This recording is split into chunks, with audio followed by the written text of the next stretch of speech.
Hello, fellow seekers. I hope everyone's doing well.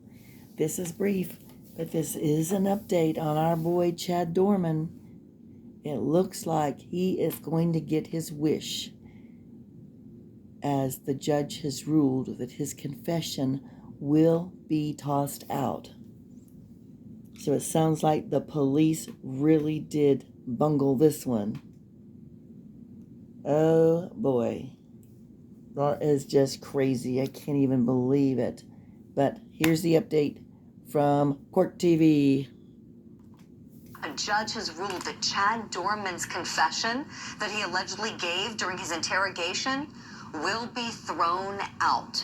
On Friday, the judge ruled that the defendant's rights were violated twice when police skipped parts of the Miranda warnings and when detectives continued questioning Chad Doerman after he asked for an attorney. Doerman could face the death penalty if he is convicted, and his case is scheduled to go to trial in July. But now with this recent ruling, that could change. This is big, big news and could really be key to this case. Let me bring in our guests. I have with me retired Deputy Inspector with the NYPD, Corey Pegues, and Attorney Tommy Pope, retired SLED agent and former prosecuting attorney in South Carolina. Oh my, we had a guy who stayed put after his 3 sons were shot to death, and police said he confessed. He told us all about what he did, and now the jury's not going to hear any of it. And the reason the judge has found the police really messed this up. I want to get your reactions on that. As two people who have served, and we thank you for your service, respectively, in law enforcement, how they bungled this. And now one of the best pieces of evidence against this guy, poop, has gone out of the trial. Corey. Sad, despicable, horrifying. Yep. This guy allegedly murdered those 3 babies, one of them running out the house from the first shooting. Right. And they get to toss all of this information out. Yep. This is almost, Tommy agrees, this is like policing 101. Isn't this horrible? This is horrible. But again, you know, for me coming from big city policing, I look at it and say, this is small town policing. Everyone knows the clock stops. They ask for a lawyer, the clock stops. Yep. You read them their Mirandas, if they want to hear them or not. You read them anyway. You just read them all the time. This is policing 101. Thank you. I would love to see, Tommy would agree, who was interviewing him. And when I say that, like, how much time did this person have on the job? Oh, yeah. We got a clip of the guy doing the interviewing. Let's look at it. Is it a rookie, Tommy? You understand? You know, a rookie detective? That's a good question. His last name is Ross. Let's roll that clip now where he's talking about how he thought that defendant Chad Doerman was playing games. Let's take a look. Everybody knows, we trust, except perhaps for the detectives involved, that when a custodial interrogation is underway and the suspect clearly says, I want a lawyer, that isn't the start of a test. That isn't the start of an officer's invitation to a detective to quiz about name, rank, and serial number of a lawyer. That's the time they stop. They stop, get up, and go. That's what they should have done. That happened within about 5 minutes of the interrogation. 45 minutes goes by. He asks again, where's the lawyer? And at that point, he is again ignored. If he had the wherewithal, as the state asserts, to know his situation, to know where he was, to assure officers he posed at no risk, then likewise, he had the wherewithal to clearly say, I want a lawyer, period. What do you understand you're supposed to do when a suspect who's in custody clearly asks for a lawyer? If they clearly ask for a lawyer, which I've done on other cases, on other homicide cases, they clearly ask for a lawyer, I stop questioning them, Right. which I've done before. In this case, he did not clearly say he wanted a lawyer. But you said that you tried to clarify it with him. That's what you're saying, these questions you asked him about, whether he had a lawyer or not, were designed to do. I did try to explore that and clarify his comments, but he continued playing games with me. Okay, Tommy Puppy saying every other homicide case he knows to stop, but in this one it was gameplay. This one with 3 dead kids.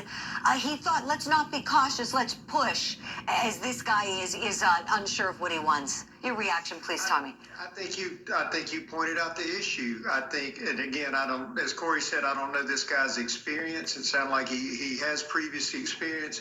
I think the emotion of the horror of this case, of the nature of the deaths of those children, overtook this officer's emotions.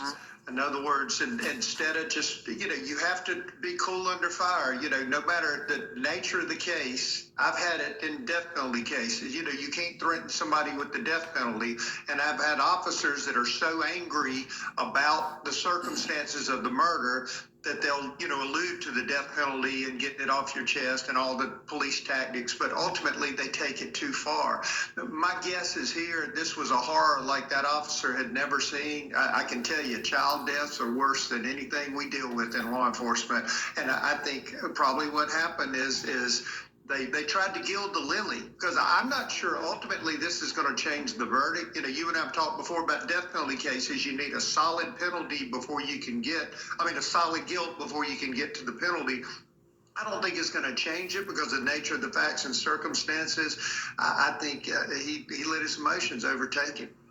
Yeah, this is really messed up. I mean, it also makes me wonder if it will have any effect on what the jury finds if the defendant goes for some kind of a mental health related defense. Tommy, I keep thinking with this confession taken out, what kind of statements was he making? Was he in his right mind when he sat down and talked to police? And it's just like that. It's just, like I said, poof, the case just changed in an instant with the judge's ruling.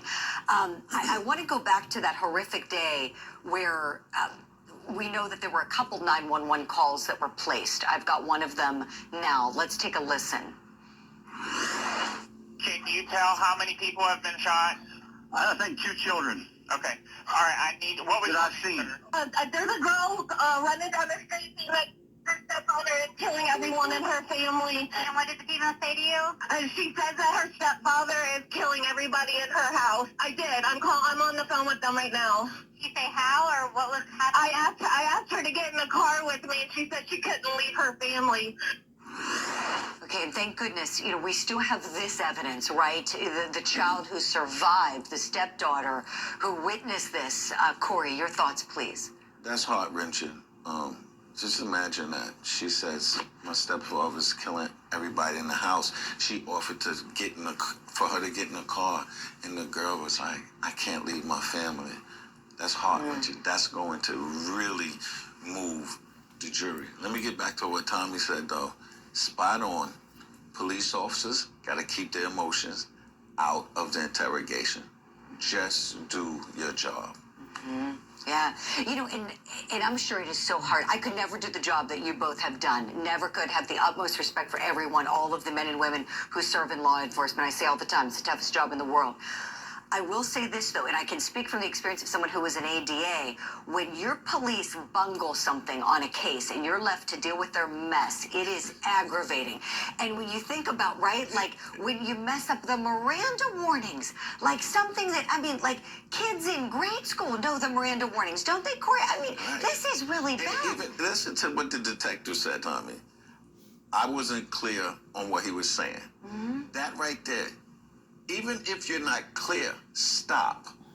If you even think that they alluded to a lawyer, stop. Exactly. And where was, I know when we do investigations or we're interrogating, there's usually a boss outside or nearby, Tommy, watching us interrogate. It's a triple homicide. There's nobody else to tell him, hey, Joey. Great point. Stop. Great point. Small town policing. I promise you that. Yeah. Tommy, your thoughts on this? I saw you nodding as Corey was speaking. Well, I was thinking what Corey said. You normally have a partner. I always, even if I tried a case, even if I was the senior prosecutor, I'd have one of my new folks, somebody that's outside the bubble of what's going on, because there's been times that I let my emotions get the best of me in the courtroom, and I might accidentally open a door on something we got ruled out. I remember I got frustrated with a psychologist apology, and I said, well, why would she say that? Which is the dumbest question, you could ever ask, an open-ended question. And my my co-counsel dropped a book on the floor to snap me out of it to make me go back to the table and give me that. So that's what you want. It's almost somebody saved me from myself. And I think this officer could have used some of that. Right. And no, I appreciate you sharing that story, Tommy, because you're right. That's what a great trial partner is going to do. What a great, police partner is going to do. Stop you when they can see something you can't. And if this guy was either inexperienced, emotional, in his head, whatever the issue was, you're right. Where were all the other detectives? I mean, this is a triple homicide. 3 babies are dead, and their dad is suspected. And you know what else, too? This wasn't like an adrenaline rush of a chase. This guy's sitting on the porch. He's on his porch. He waited for the cops to come. He submitted. There was no fight. There was no brutal takedown. There was no struggle. This guy was totally submissive, totally cooperative. And why they couldn't do this interview properly, I have no idea. This stinks that this confession is thrown out. I'm getting so mad just talking about this. Wow, that is pretty crazy. They truly, I guess, needed the, as I would call it, the buddy system. Where was somebody else when that officer was talking to Doerman? That is pretty nuts. I mean, I can also, though, imagine the emotion of something that horrific happening in a small town. But I guess whether you're in a big or small town, they should be trained on keeping their emotions in check, as difficult as I'm sure it is. But that is, I think there's too much evidence, but it is pretty crazy when you think about it because, Doerman planned this months ago, and the jury is not going to be able to hear any of that. That is crazy.